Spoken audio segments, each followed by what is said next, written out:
आज आपण लाल भोपळ्याच्या घाऱ्या पाहणार आहोत किंवा तुम्ही याला घारगे म्हणू शकता। इथे मी अर्धा किलो प्रमाणात लाल भोपळ्याचे काप घेतलेले आहेत, स्वच्छ साफ करून। त्यासोबत चवीनुसार आपण या मिश्रणामध्ये गूळ ॲड करून घ्यायचा आहे। तुम्ही हे मिश्रण पातेल्यामध्ये किंवा एखाद्या दुसऱ्या भांड्यामध्ये पण शिजवून घेऊ शकता। मी इथे यासाठी कुकर वापरलेला आहे आणि अर्धा किलो भोपळ्याच्या कापसाठी मी इथं अर्धा किलोच गूळ वापरलेला आहे। जेवढ्याच तेवढं प्रमाण केलेलं आहे। तुम्ही गुळाचे प्रमाण तुमच्या चवीनुसार कमी जास्त करू शकता आणि थोडासा पाण्याचा वापर करून 3 ते 4 शिट्ट्यांमध्ये आपण हे सर्व मिश्रण शिजवून घेतलेले आहे। तुम्ही इथं पाहत असाल मिश्रण अगदी व्यवस्थित असे शिजलेले आहे। या संपूर्ण मिश्रणाला एकजीव करून घ्यायचे आहे आणि नंतर याच्यामध्ये आता आपण थंड झाल्यानंतर 1 ते 2 चमचे वेलची पूड मिक्स करून घेणार आहोत। तुम्ही इथं पाहत असाल या पद्धतीने मी या मिश्रणामध्ये वेलची पूड मिक्स करून घेतलेली आहे। सोबत चवीनुसार मीठ मिक्स करून घेतलेले आहे। सर्व मिश्रण व्यवस्थित एकत्र केल्यानंतर गव्हाच्या पिठामध्ये हे मिश्रण आपण ॲड करून घेणार आहे। इथं मी साधारणतः 3 वाट्या गव्हाचे पीठ घेतलेले आहे। जेवढं या मिश्रणात पीठ बसेल तेवढंच आपल्याला इथं पीठ वापरायचं आहे। तुम्ही इथं पाहू शकता हे पीठ मळत असताना पाण्याचा अजिबात वापर करायचा नाही। भोपळ्याचे जेवढे मिश्रण आहे तेवढ्याच मिश्रणात आपण हे पीठ मळून घ्यायचं आहे। पीठ अगदी चपातीच्या पिठासारखं मळायचं नाही, थोडंसं लूज पीठ मळून घ्यायचं आहे। तुम्ही इथं पाहत असाल या पद्धतीने हे सर्व मिश्रण मी व्यवस्थित असे एकत्रित करून घेत आहे। हे पीठ मळून झाल्यानंतर आपण रेस्ट करण्यासाठी अर्धा ते 1 तासासाठी साईडला ठेवून द्यायचं आहे। 15 ते 20 मिनिट ठेवलं तरीही चालू शकतं।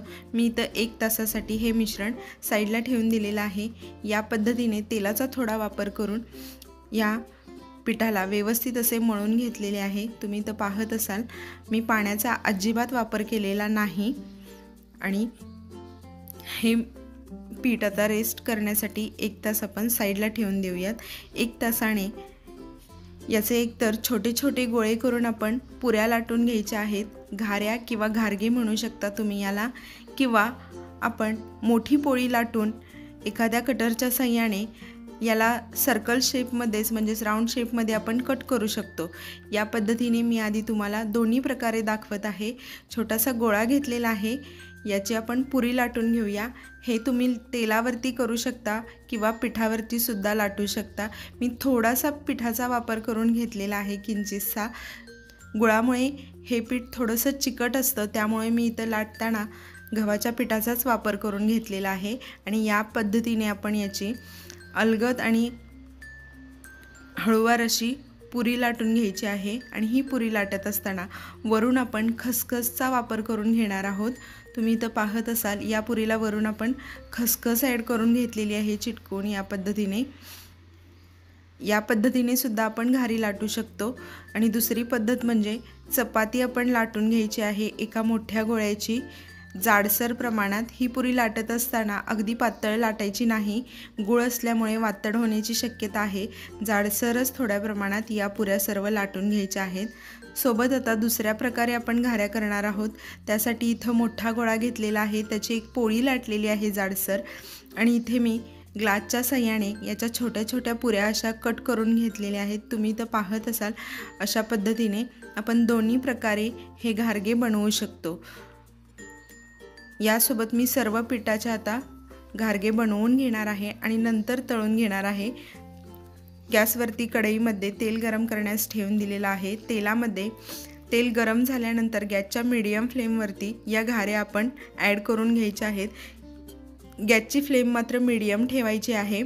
हाय फ्लेमवरती गूळ जळण्याची शक्यता असते, त्यामुळे आपण हाय फ्लेमवरती ह्या घाऱ्या तळून घ्यायच्या नाहीत, मीडियम फ्लेमवरतीच घ्यायच्या आहेत। आणि अशा पद्धतीने दोन्ही बाजूने व्यवस्थित तांबूस रंग येईपर्यंत ह्या घाऱ्या आपण तळून घेणार आहोत। तुम्ही इथं पाहत असाल याच पद्धतीने आपण दोन्ही बाजूने ह्या घाऱ्या तळून घेतलेल्या आहेत आणि अगदी स्लो प्रोसेसमध्येच या घाऱ्या तळून घ्यायच्या आहेत. एकतर ही पुरी जाड असते, गॅसची फ्लेम हाय केल्यानंतर ती आतून कच्ची राहण्याची सुद्धा शक्यता असते, प्लस गुळामुळे ही जळून जाण्याची सुद्धा शक्यता असते. याचा कलर लगेच काळपट पडतो. त्यामुळे गॅसची फ्लेम अगदी अचूक पद्धतीने व्यवस्थित अशी मीडियमच ठेवायची आहे.